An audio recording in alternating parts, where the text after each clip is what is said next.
हमारी जो कौम है ना, इसकी भी बात कर लेते हैं कि आपने किस कौम से डराने की, किस कौम को कोशिश की थी, उनसे लड़ने की कोशिश की थी। ये तो भाई जो ड्रोन गिरे ना, उसके स्क्रैप, उसकी डेब्री लेके टिकटॉक बना रहे हैं। अब हम ऐसे ऐसे मंजर देख रहे हैं, कोई जहाँ पे होता था ना, जहाँ यहाँ हमला कर रहे हैं, जैसे कि रात का खबर आई, ये वहाँ पहुँच जाते थे। अब वहाँ पे जी नारे भी लगा रहे हैं। कराची पोर्ट की जब बात आई तो ये कराची पोर्ट पहुँच गया। वहाँ पे जो हमने मंजर देखे तो इनके ड्रोन्स के लेफ्ट और राइट विंग्स, इनके ड्रोन्स के टायर्स, इनके ड्रोन्स का स्क्रैप हमारे यहाँ पर बिकना शुरू हो गया है। 10,000 10,000 भी क्या, 500, 150, 200 के अंदर इनके ड्रोन्स अब बिक रहे हैं यहाँ पर। तो जी एजाज चौधरी साहब हमारे साथ मौजूद हैं, उनसे मजीद इस सारी सूरत हाल पर गुफ्तगू भी कर लेते हैं और डोनाल्ड ट्रंप की जो रीसेंट ट्वीट है कश्मीर के हवाले से उसके ऊपर भी गुफ्तगू कर लेते हैं। लेकिन पहले एजाज साहब, पहले तो कंग्रेचुलेशंस, अल्लाह ताला ने पाकिस्तान को कामयाब किया है और एक दफ़ा फिर हमारा नाम पूरी दुनिया में बुलंद हुआ है। Sir, amidst this war I realise के we are at the better educated, sensible, mature and obviously funnier side of the border. Thanks to Allah Taala for that.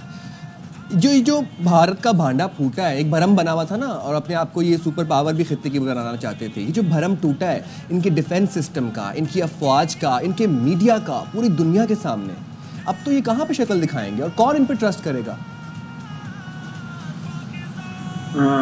जी शुक्रिया बहुत बहुत। बिल्कुल अल्लाह ताला ने हमें कामयाबी अता की। हमारी मुसल्लह अफवाज ने इनकी जितनी तवक्कुआत थी वो गलत साबित की और पाकिस्तान की भी सारी कौम साथ रही।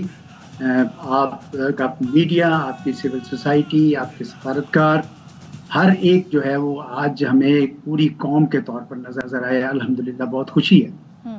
लेकिन मैं ये ज़रूर कहना चाहूँगा कि जो हजीमत हिंदुस्तान को इस वक्त उठानी पड़ी है और जो खिफ़त उठानी पड़ी है, ये बाद में आएंगे, ये कुछ ना कुछ करेंगे, इसलिए हमें चौकन्ना रहना चाहिए। पहले भी हमने ये देखा है कि ये सामने से पीस की बात करते हैं, पीछे से वार करते हैं। इसलिए एक तो मैं बार बार ये पैगाम ज़रूर दे रहा हूँ कि हमारे अपनी मिलिट्री प्रिपेयर्डनेस अभी कम नहीं होनी चाहिए। तावक्ते के हमारी कोई बातचीत शुरू नहीं हो जाती और फिर बातचीत की भी तैयारी अब हम शुरू करें। ठीक है, ये मैं मानता हूँ कि हिंदुस्तान में कई आवाज़ें उठ रही हैं। उनकी मिनिस्ट्री ऑफ इंफॉर्मेशन ने कहा है कि जी हमने कोई बातचीत के मतलब नहीं माना, लेकिन जिन्होंने मीडिएटर्स ने उनके ऊपर दबाव डाला है वो इसी बात पे दबाव डाला है कि आपने कोई न्यूट्रल प्लेस पे बात करनी है।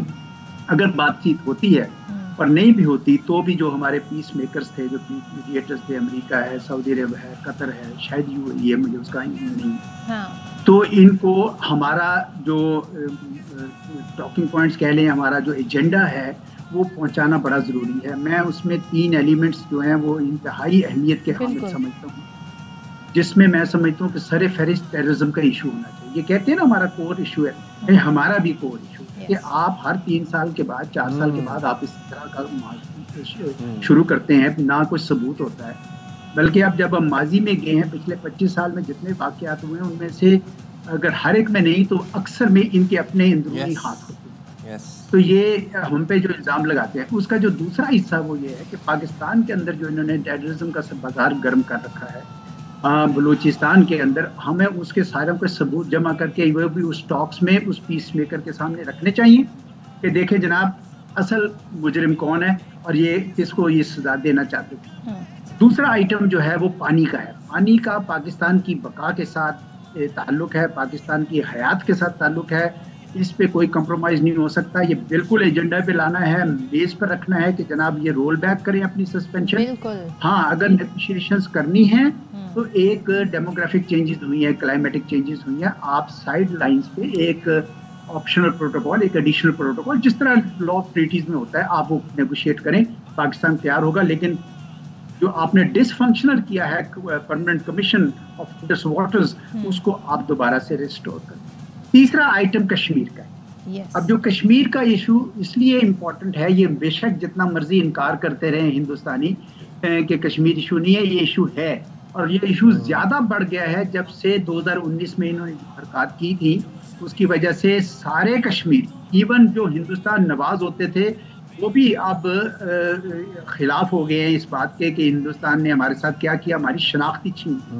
तो और हमारे अंदर बाहर के लोग ला क्या बात कर रहे हैं। तो इस वक्त तो आपको याद होगा महबूबा मुफ्ती ने बीबीसी को इंटरव्यू में ये भी कहते हुए कहा कि हमारे बड़ों ने शायद गलती कर दी। हाँ। तो ये मैं समझता हूँ कि ये तीनों एजेंडा आइटम जो हैं ये इसकी तैयारी करनी चाहिए, डोजियर्स बनने चाहिए। अभी हमारे पास कुछ दिन है जब तक बातचीत शुरू नहीं होती, और हमारे पीस मेकर्स तक ये एजेंडा पहुंचा देना चाहिए। एजाज साहब एक चीज़ बताइएगा, एक चीज़ मुझे बताइएगा, क्योंकि आप डोनाल्ड ट्रंप की ही वजह से ज़ाहिर है वो कह रहे हैं कि रात गए तक इनकी मीडिएशन में जो है, अमेरिकन मीडिएशन में पाकिस्तान और इंडिया की बातचीत हुई है और फिर सीज़ फायर हुआ है। उन्होंने मुबारकबाद दी, फिर आके मार्को रूबियो ने बात कंफर्म की, फिर इंडिया की तरफ से ज़ाहिर है हम ये देख रहे हैं उन्होंने आकर प्रेस कॉन्फ्रेंस की उनके हुकाम ने।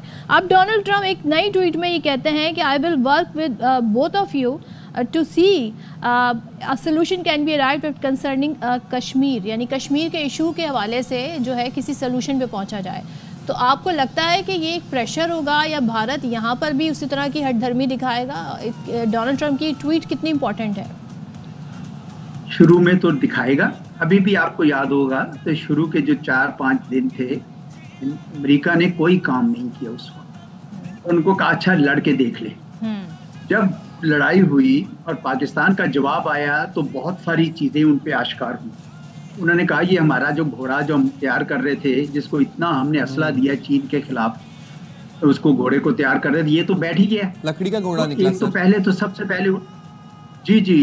पहले तो उनको ये आश्कार हुई। दूसरी उनके पास ये हुई कि ये पाकिस्तान को जो ये वॉकओवर समझ रहे थे, ये तो ठीक ठाक तगड़ा मुल्क है। और तीसरी बात इन पे ये आश्कार हुई कि ये चीन की जो टेक्नोलॉजीज हैं ये तो वेस्ट की टेक्नोलॉजी से ज्यादा जबरदस्त निकली। तो ये तीनों के बाद अब उन्होंने उसमें एकदम से इंटरफेयर किया और ये सारा मामला करवाया। अब हिंदुस्तान के ऊपर बड़ा प्रेशर आ गया, क्योंकि अगर वो कश्मीर का मसला हल करवाना चाहता तो हिंदुस्तान तो आपको पता है कि शुरू से एक ही उसने दी हुई थी रट के, जी बाहर से कोई नहीं आएगा, थर्ड पार्टी कोई नहीं आएगी, ना यूनाइटेड नेशंस आएगा, बायलैटरली करेंगे, और बायलैटरली बैठ के करते नहीं थे। तो अब उनके ऊपर बहुत बड़ा दबाव है। हमें अभी फिलहाल देखना चाहिए, अभी कोई बयान नहीं देना चाहिए। तो हमें इसको कैपिटलाइज कैसे कराना चाहिए जब डोनाल्ड ट्रंप खुद ही राजी हो गए इस बात पर? तो इस पे ये है कि हमें, मैंने जिस तरह अर्ज की कि इसके ऊपर हमारे जो डोजियर्स हैं तीनों चीजों के बशमूल कश्मीर, हमें ये पीस मेकर्स तक पहुंचाने चाहिए, 2 दिन में बना के पे जाने, ताकि उनको पूरा इल्म हो कि भाई कश्मीर का पूरा मसला है क्या। तो इस वजह से ये एक मौका है, जब डोनाल्ड ट्रंप बोलते हैं तो पूरी दुनिया में सबको पता चल जाता है कि असल इशू क्या है, जिससे हिंदुस्तान कतराता रहा है। आज भी उनके एम्बेसडर्स यही कह रहे हैं सारी तरफ कि नहीं जी कोई मसला नहीं, मसला है भाई। अब तो एक बड़े पावरफुल मुल्क के सदर ने कह दिया। तो पाकिस्तान के लिए बड़ा अच्छा मौका है कि अपने टॉकिंग पॉइंट्स तैयार करें, अपने ब्रीफ्स तैयार रखें, क्योंकि अगर इससे कुछ ना भी निकले, क्योंकि हिंदुस्तान ने पूरा जोर लगाना है, देख लेना पूरा जोर लगाना है उसके ऊपर कि जनाब इस तरफ ना जाइए, लेकिन एक नादर मौका है जिसमें हम लेकर जाएं। जाहिर बात है उसमें ये नहीं होगा कि सारा कुछ पाकिस्तान के हक में आएगा, हिंदुस्तान भी पूरा जोर लगाएगा। और बैनुल अक़वामी बरादरी याद रखिए कि हिंदुस्तान के साथ जरा ज्यादा सॉफ्ट है। उनका ख्याल है कि इस जंग में जो चीन और अमेरिका के दरमियान जारी है, हिंदुस्तान उनका साथी है और पाकिस्तान जो है वो चीन का साथी है, इसलिए वो डंडी थोड़ी सी वो मारेंगे। लेकिन हमें अपना मुकदमा बहुत चुस्ती से लड़ना होगा, ये इसमें कोई कोताही की गुंजाइश नहीं है, क्योंकि डोनाल्ड ट्रंप की मीडिएशन कोई जरूरी नहीं है कि पाकिस्तान के हक में हो, ये पाकिस्तान के खिलाफ की जा सकती है। बहरहाल एक मौका है और इसके लिए हमें बड़ी होशियारी और चाबकदस्ती से और पूरी सफारतकारी के साथ, पूरे जोर के साथ हमारी क़यादत को ये मुकदमा लड़ना होगा। बहुत शुक्रिया एजाज साहब, आपने हमारे प्रोग्राम के लिए वक्त निकाला। Thank you so much.